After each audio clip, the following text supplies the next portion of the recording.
So videography essentials. Here's our videographer. So this is Courtney Sacco. He is amazing, very, very talented. So any of like the big video projects, he's the one that's behind the camera. So huge shout out to him for being part of the team. And in today's presentation, I really kind of want to go over more of the logistics, more of the planning, more of the strategy behind videography. This isn't going to be a talk where I'm going to show you how to like hold the camera or like, hey, you need to, adjust your ISO or what ISO even means. It's not going to be that type of presentation. So hopefully not too many of y'all will leave. I hope you will stay. And then also, I'm not going to talk too much about like editing. Like, hey, this is how you clip a video. This is not that type of presentation. This is very much to make your jobs easier. So when you are ready to record that video, it's going to be much higher quality, a lot less stress because there is a lot of work that goes into putting video, a lot. And I know a lot of people, and I saw the people that are in here that do some video, and they can attest that it takes a lot of effort. So how to write a storyboard, how to record usable content, editing for simplicity purposes, some accessibility requirements, which is very important, when to use videos, and if any of y'all have ever listened to me, I always give some bonus tips and resources at the end, so that way y'all can have. So yeah, let's get started. But as Dr. Hale was mentioning, I do want to talk about licensing, like right off the bat, getting a little serious right now. All the images that are used, newsletters, social media, emails, flyers, they have to be licensed properly. Okay, and I'll let y'all read this, and I'll read it out loud. All images used must be owned by Texas A&M AgriLife or licensed for free commercial use. If a copyrighted image is used or an image is not attributed correctly, Texas A&M AgriLife is liable for copyright infringement. So you can access, and select from our photo shelter, which I've preached over, but I'll give you that link at the very end as well.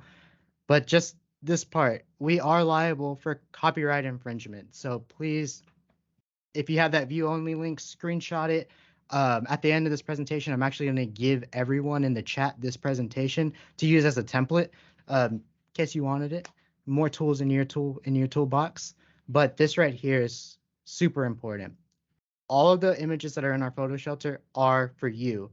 The images that you take, granted you have a waiver or you got their verbal approval to take those images, those, since you work for Texas A&M AgriLife, those are yours.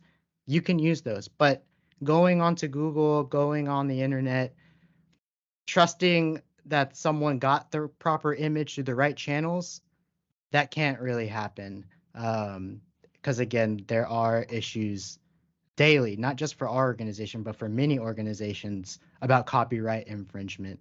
So protect yourself. That way we're not liable for any of that. If you are the one taking the picture, as you can see in this photo, whoever takes the picture owns the property. Whoever clicks that shutter button, that's their intellectual property. So if you're the one taking it, if someone else is, make sure you cover all your bases, get it signed, get it verbally sent to you.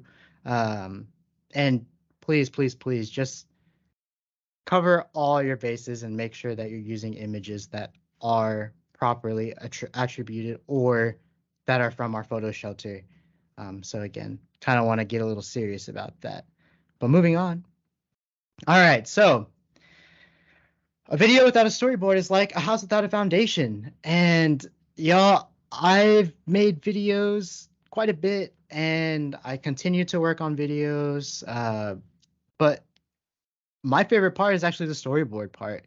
It is just like building a house. Like you have to start with a strong foundation. So this is super cliche, but it's so important to understand. And what is a storyboard? Basically, a storyboard can be anything. If you have like a journal, if you have a piece of paper, if you have an online template that you use, I even use like on Apple, we have like a notes feature. I'll put my storyboards on notes. Just anything that you can write or type on can be a storyboard, even if it's a whiteboard in your office. But the main purpose of a storyboard is to just help you be a little bit more organized, setting the goals beforehand, not while you're filming, and definitely not after you've already filmed. But setting those goals, what's the purpose of the video? Writing down any and all ideas, not just yours, but let's say you bring on a partner or you're interviewing someone, they should be able to tell you your ideas and you can pop that into the storyboard. Again, building on the story before you even film it. And then question comments, no concerns. Scripts are awesome. If you're the type of person that can go in and say, I want this to be said, and I want this to be said, and I want this to be said, and you write it down, and those are your talking points, perfect. That is amazing. Write down all your questions, write comments on there. I mean, I'm sure y'all have seen storyboards that are just super messy, but it makes sense to someone, whoever wrote it. Even you can even have it clean, but write everything down is basically what I'm trying to say. And then, of course, locations. Make sure you know the area that you're going to before. There's nothing more awkward than going into an area and you're like, wow, I actually didn't plan for this, or my equipment doesn't even fit in this room. There's really no way that we can shoot anything here. So making sure that you know the area, or even just picking an area that is great that you might discover from like scouting the area. So be sure to, scout, look at everything. Even when I walked into Corpus Christi, the center office here, I'm looking around. I'm like, man, this would be cool. This would be great for this. This would be great for that. It's just like automatic. So if you can do that too, that's a great skill to learn. And then the people. Now I have people on here, not just for the planning. Of course, you already know who you're going to film. You already know like who your target audience is. But the people should also know what you want. So don't be scared if you're shooting an interview and they don't say it proper, or like they say Texas A&M gave me this really impactful program and I am thankful. Don't be scared to say, "Hey, can we do that one more time?" But can you say Texas A&M AgriLife Extension next time? Letting people know what they want not only makes them feel comfortable, it gives you again that sense of direction, so that way people can understand what's going on. There's trust there. It's very intimidating sometimes to be on the other side of a camera, so just kind of like lightening the mood, breaking the ice can really help comfort people. um, and then again, if anyone were to pick up that piece of paper, if you were to send that note, you were to send that template to anybody, they should be able to see your idea. That's how clear it should be. And if you can have that beforehand, imagine how much easier life is going to be. Um, Real world example, because that's all talk, y'all. And again, if you listen to me, I want to show you how we use it in action. So one of the projects that is coming up is actually a hemp project. Uh, yeah. So with this, you might be like, oh, what man, like there are so many different directions that we can go with this. Like, when is this actually going to happen? Where is it going to happen? So this is a creative brief that I put together for my team. As you can see, the very first is a cover image. It's like, all right, so if you were to look at that image, you'll automatically know this is a hemp project. And then, of course, I put the most important essentials right there. Most important essentials, whatever. Dates, location. Dates and location. When is this going to happen? That's front page, front and center. Anyone were to pick that up, they know what's going on.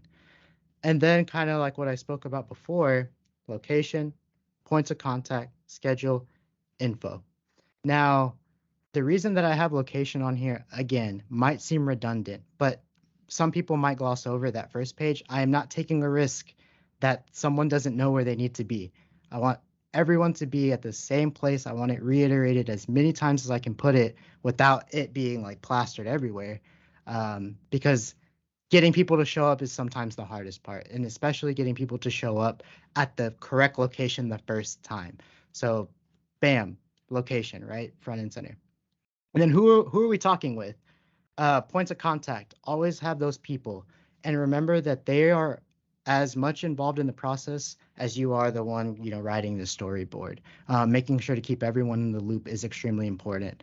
That way, no one's confused. Again, day one, you're shooting that video. And then schedule again. This is kind of like a generic schedule. I actually break things down sometimes by the hour, sometimes in 15-minute intervals, just depending on what we're trying to do and depending on how much time I have. If it's a 3-day shoot, man, we could spend 4 hours just filming one topic. If it's a 2-hour shoot, I'm going to try and break it up as much as possible so that way I can capture as much content as possible. And then info, this is where I would put maybe some sample questions, maybe what I want the video to kind of look like. And this is a rough draft right here. So for this project, I mean, the main focus of this video is going to be the byproducts of hemp. So how can hemp actually help people, like everyday people? Clothing fiber, hops replacement, pesticide. I think that's great.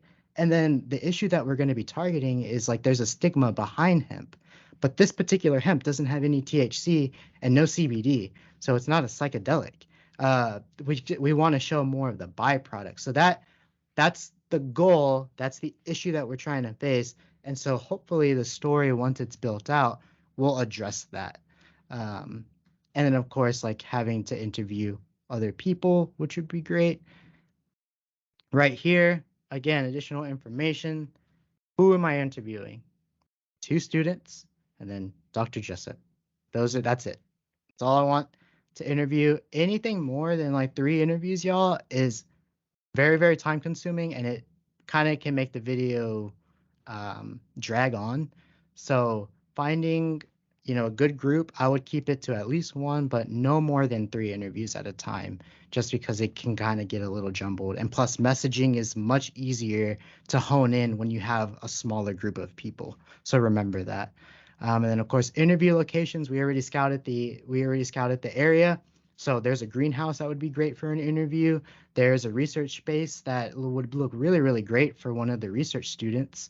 And then again, attic plant storage room, it's small, so we might not be able to fit all the equipment. And like I said earlier, location scouting is very important. I'm not just saying this to say it. Like these are issues that we've had in the past, so I'm just trying to tell y'all. And then of course, alternate locations if we need to go out, and depending on the weather, if we can go out into the grow fields, that would be an amazing spot to have it. But again, that's going to stay an alternate just because with weather, we can't really predict it that well. So keeping things as controlled as possible. And then interview questions, as you can see, I have not written them out, but I will. And yeah, that's how I would. And I always put it at the bottom, closer to the date, this document will be 100% finalized, but I actually share this out, even just a rough draft, so to all the points of contact, so that way they have a full understanding of where this is going. I would never just give them a final product. I like to see a draft, and then I'll give them a final product so they can prepare for it as well. And then, of course, at the end, same image, my contact information, and of course the branding. So this is how I create my storyboard. This is what helps not only myself, but this is something that I've gotten feedback from my own team saying, you know what, this works. And then of course getting feedback from the person who we're interviewing or the program that we're doing a video for. When they get this document, they're like, this is extremely helpful.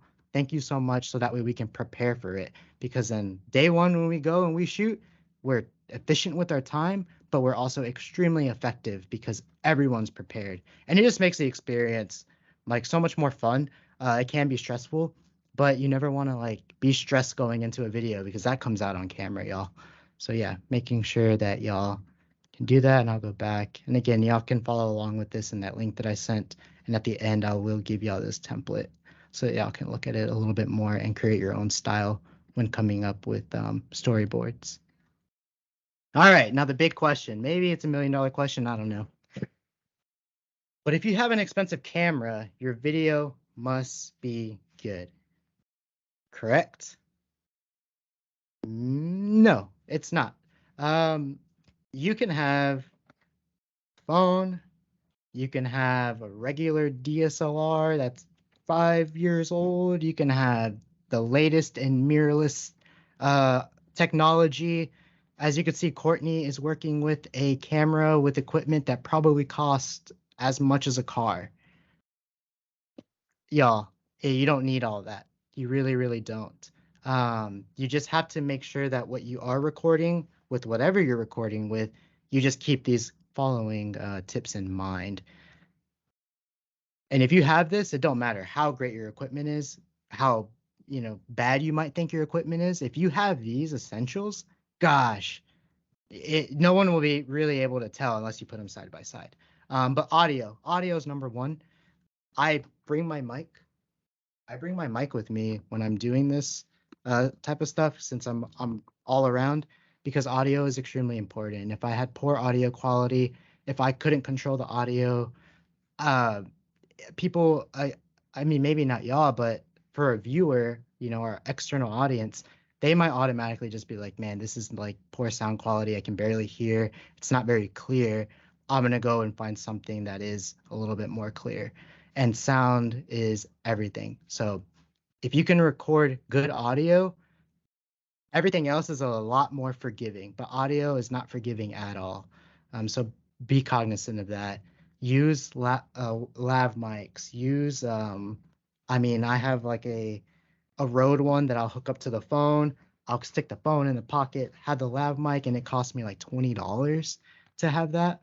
Um, and it's all on the phone. Like your phone can record audio. Just make sure it's good. There's microphones, of course, like this. There's shotgun mics, boom mics. But again, we're not going to be talking about each one specifically. Just remember that sound. If you can do anything and upgrade any type of equipment, sound is going to be everything. Um, then, of course, stability. The more stable you are, the more smooth you are, the less you're going to have like this motion, this kind of aggravating. It can make people like literally, it can make people sick and dizzy.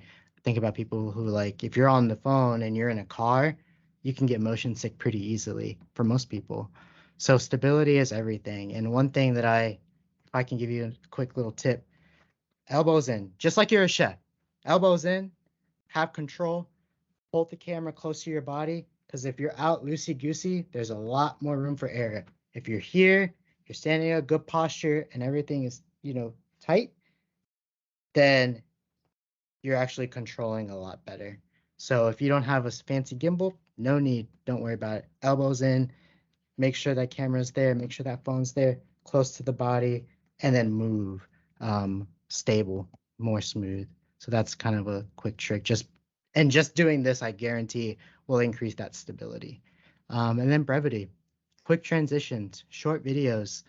This is the most difficult thing to do. In public speaking, it's the same thing in video and really any industry. Being quick and concise is extremely difficult. It's easy to blurb on and keep going and keep going, keep going, keep going. You get the point, keep going. It's a lot harder to just say, hey, I have to cut that. I might love it. I feel like I need to say it, but is it 100% necessary? If it's I can live without, just cut it.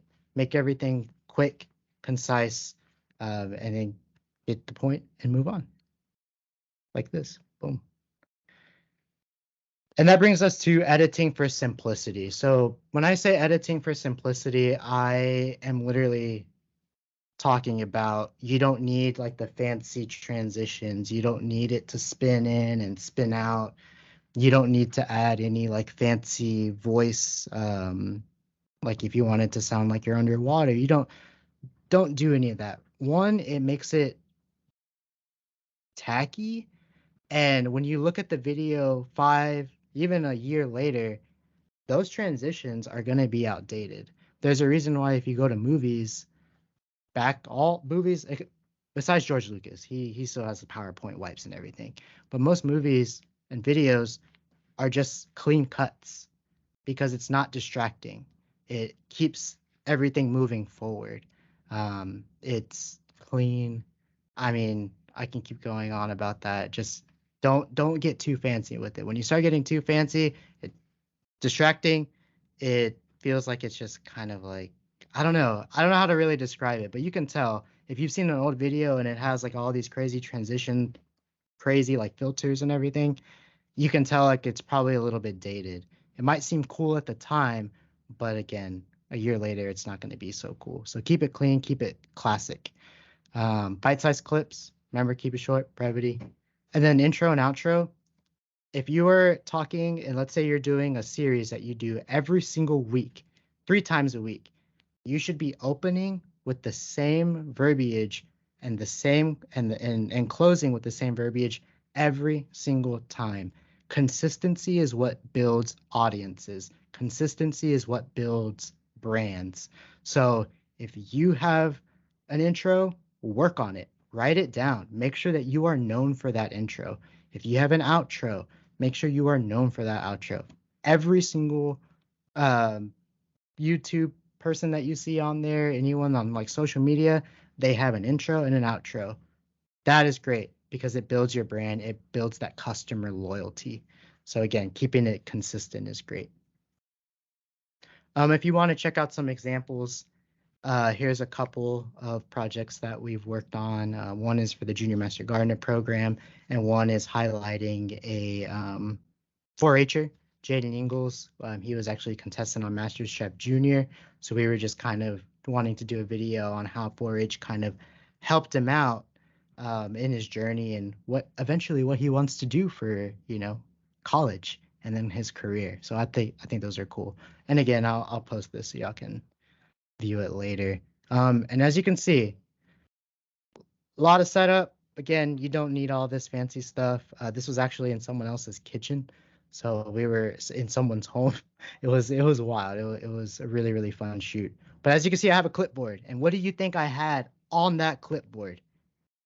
The creative brief with the storyboard, just to make sure again everything runs smooth, and that way we can be as efficient and as effective as we possibly can.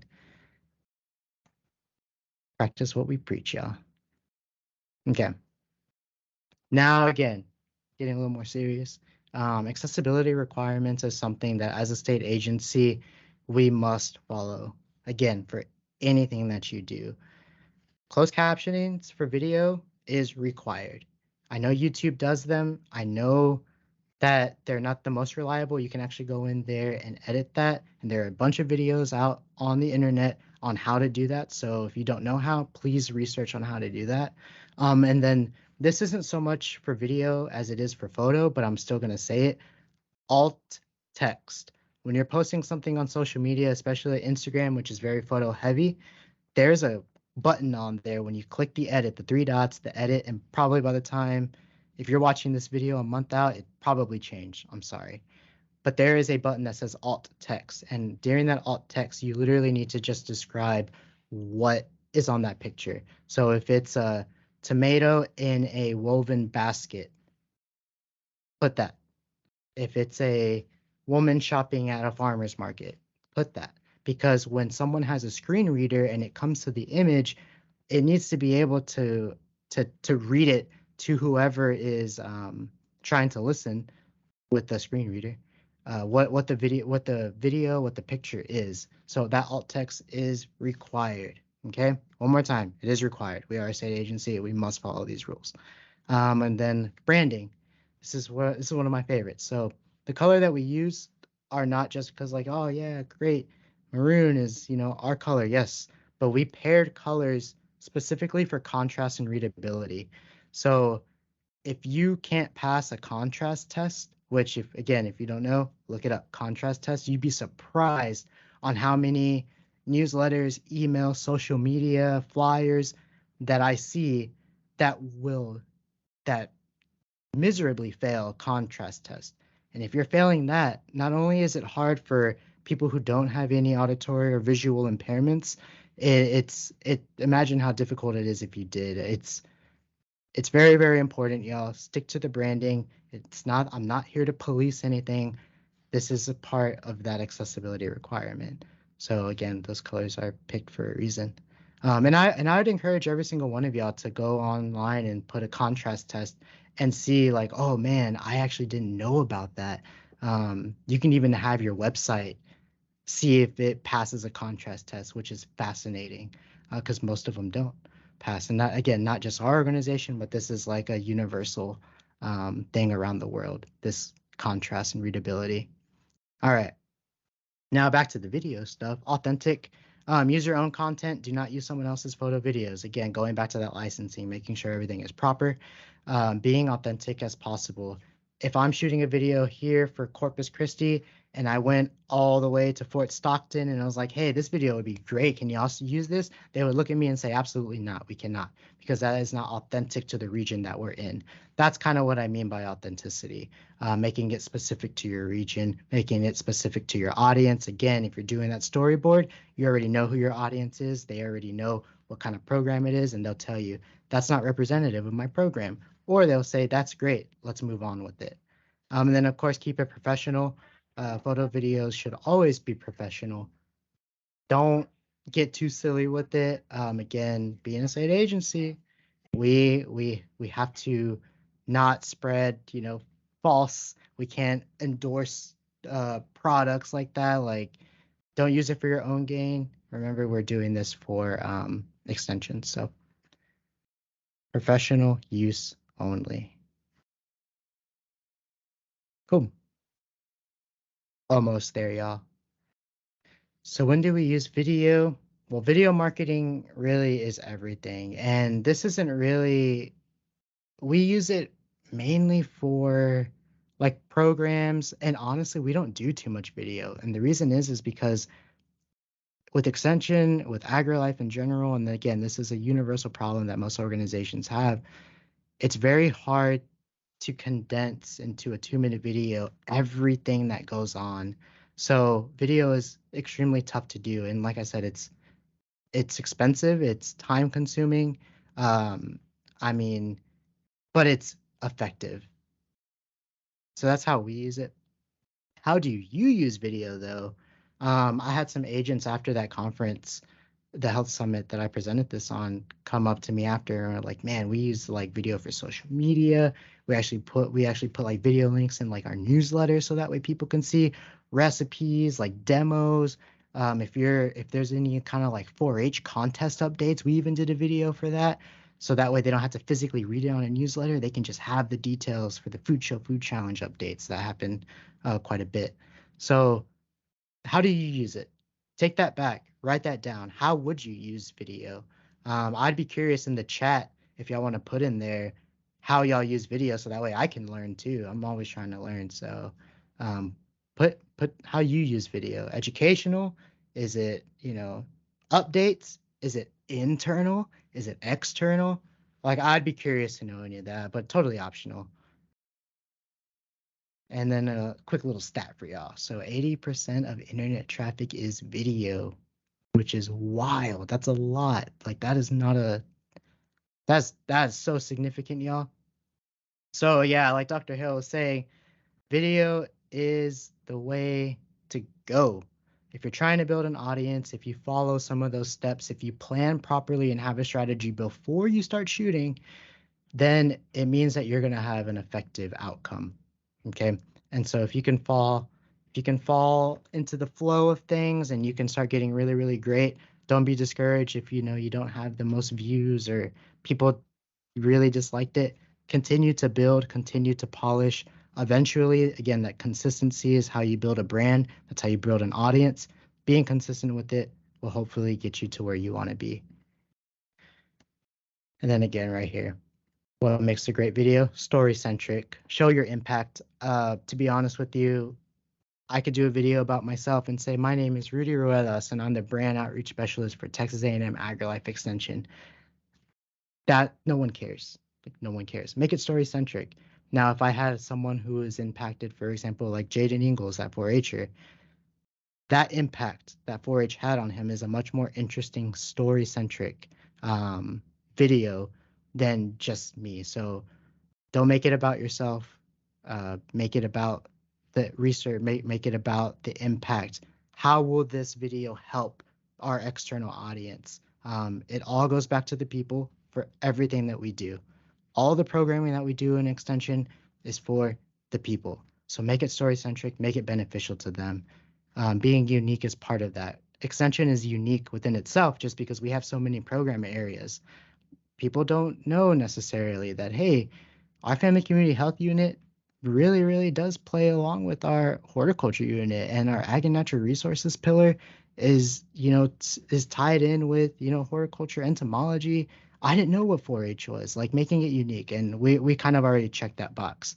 So telling that story.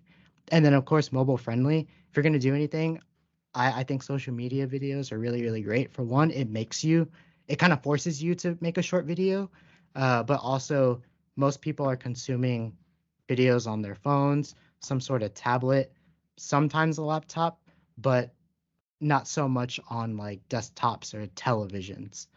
So being as mobile friendly as possible would make a really, really great video. And it's easier to share, that they can easily text or go on their social media channels to be able to share that. So mobile is the way to go, in my opinion. All right. Okay, now the bonus tips. So when you release a video, that shouldn't be the last thing that you do. If you are releasing a video on YouTube, for example, or any type of social media, you should be monitoring that. So the release monitoring and then analysis portion is extremely important. Always look at that. If you find that people are only watching 10 seconds of your video, redo your intro and say, man, my intro is 10 seconds. They're literally just watching the intro and I wasn't even able to get to the content. What does that tell you? That there's something wrong with that intro. Okay. So use those data points. Use that time. Use the comments as well. Like feedback. If they're saying, "Hey, this was a great video. I would love for you to do maybe this subject." Make sure that you're monitoring all of that and just not uploading a video, just forgetting about it, making sure you're consistently looking back on stuff. Even re-watching your old videos is extremely helpful because then you can see, especially if you've done it for a few months or even a year, you'll look back and be like, dang, I wish I would have done that. And that'll help guide you onto a better path in the future. And then analysis, again, like what I mentioned, make sure that you're actually doing something. You're doing a call to action at the very end for yourself, um, to make sure that you're not just looking at the stats and, okay, cool, thumbs up, whatever. No, making sure you're actually using it to guide you. Now, here are the links to bookmark. I could spend another 2 hours talking to y'all about the intranet. Um, One thing that I will say, when you bookmark these, go in there and don't just bookmark it, but actually like look through it, learn how to use it. And if there's anything, again, this is new, so this is fresh off the press. It's still being tweaked as we speak, literally as we speak. So this is just something for y'all to dig in and find everything that I've mentioned, brand guides. There's even like a editorial style guide for my writers out there. There's a lot in this intranet, photo shelter access. Um, Everything is in there. So be sure to go in there and really mess around in there. Now, the second link, this TexAg/ext photo submit. We want to know what kind of programs are impactful in your community. So this is actually a form that goes to our project management system that'll ping our social media coordinator saying, hey, here's a picture of, again, this program that I did. Submit it to us so that way we can feature that. And that way we also know what's out there because I mean, there's one of me going around and I can't see everything. I unfortunately can't hear all the great stories. I wish I could. I really, really do. And I'm being very genuine about that. But time is so like there's so little time sometimes. So this is a way for us to kind of like open the door and invite y'all to share some of y'all's impact stories with us. So please do that. I hope that I see an uptick in the amount of submissions. So that right now it's just a once a week thing, but man, if we could do it like 3 times a week, that'd be awesome to be able to send that out. And then our photo shelter, going back to that licensing. If you need some images, go on there. If we don't have it, use yours, but make sure that you are taking the image and make sure you have all the clearance that you need for that. We just took a trip to West Texas, so uh, if you're in West Texas and you're listening to this, or you want some really cool like camping, biking, some really really cool cattle stuff, go on there. There's even some West Texas plants that are really neat. There's a lot, landscapes, all of it. So go on there and just type in the search box West Texas, and you'll see all of those images there. That's one very specific. It was just new and it was really cool. And I hope to do that for more regions across the state as we move toward, the future. Other than that, I want to open it up for questions. I am going to go to the chat right now and see if I missed anything. Oh my goodness. Perfect. Yeah, Corpus. Yep. It's awesome here. Everyone's been so nice. Like, gosh, I love it. Um, Brand. I was internet page. Remember the mark on page. So the employees only website, that's very extension specific. The I wanted to take that back and do one that is more universal because sometimes it's hard to find information, especially all the information. The intranet is universal. It's for research, it's for extension, it's for the Texas Forest Service. It is for every single person. Okay. Now, because extension is huge, we actually service extension more than any other of those programs. So, I mean, most of it's going to be tied for extension, but that's kind of the main difference. The one that's on the employees only website is very like base level. We wanted to take it a step further and just give everyone the same information. That way, everyone's going to the same spot. There's no having to dig for like extension specific, research specific. It's just all right there for everyone. So Rudy, were you able to tell us Yes. what brand that mic was? I think people always like seeing like the Oh, actual application of certain uh devices. So that's a Rode. Okay. yeah. So this is a Rode mic, and the reason that I have this one is because it is USB, which means I can take it anywhere. I can plug it into this HP laptop that's sitting right next to me that someone in this office uses. I can plug it into my Mac and I don't have to use like an XLR audio cable or anything. I could just plug it into the USB, which is really, really great. And it actually breaks apart. So the audio is going to get bad. Sorry. It actually breaks apart. So that way I can just put it in my backpack and then bam, I'm good. Awesome. That's very good, especially for Yeah. people who are traveling or people who are on the road doing stuff. So that works out perfectly. So Yeah. coming from someone who's worked in television, would it be useful to use royalty-free content from places like Digital Juice, Adobe Stock, or places like that? Yeah, I mean, that's a great question. Jay, yeah, Jay. So that's a really, really great question.